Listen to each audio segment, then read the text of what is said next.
Welcome to the second lesson for guitar. These are basic things to learning how to play. The last video we did tuning. That should be the open sound. We did the G chord, the E minor, the E, the C,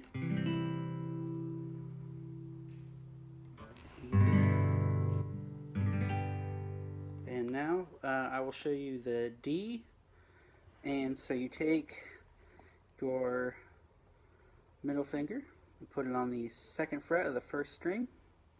Take your index finger on the third fret of the second fret of the third string, and then your ring finger goes in between on the third fret. And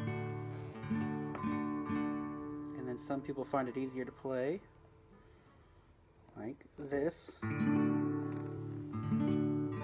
So it's out of the first three strings, you're doing the second fret on two of them, and in between you're hitting the third. That's the D.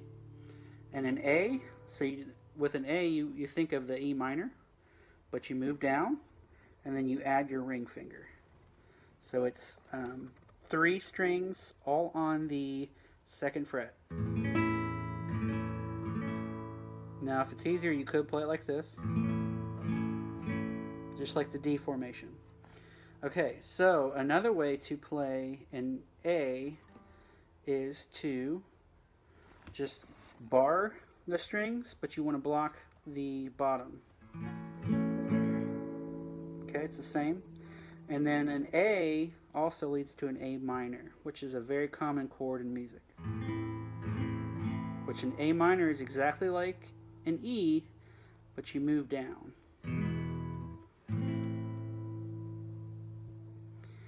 And so now I will show you a little bit more advanced. For some people, they've already picked up guitar before.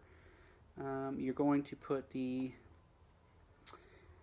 index finger on the fifth string of the third fret, and you're going to bar with your ring finger on the fifth fret the rest of the strings except for the last one, because that should be your index.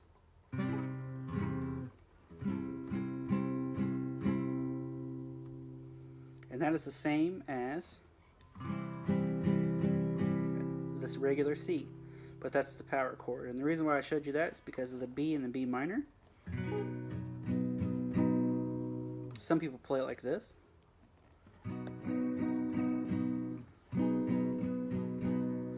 And then you've got,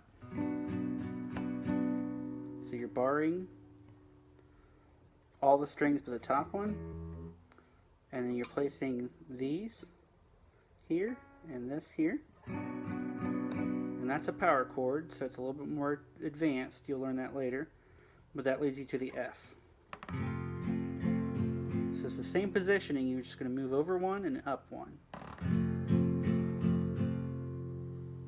Alright, and now I'm going to play a little melody to help you kind of get the idea of a riff. And you can add strings and chords to it as you go on. But first, I would like to recommend with buying a guitar, if you haven't bought one yet, the easiest guitar for me to learn on and to teach on would be a classical. I would suggest a student classical. They usually run from like $50 to $110. Any brand's fine. You just want to kind of get out there and use a nylon string. The only drawback is the fretboard is bigger, but that can be actually make it easier for you as well. And it makes it easier for me. So the great benefit is that the nylon strings won't make your fingers bleed with playing too much. And then you also get an earthier tone and can play more varieties of music. That's why I prefer it.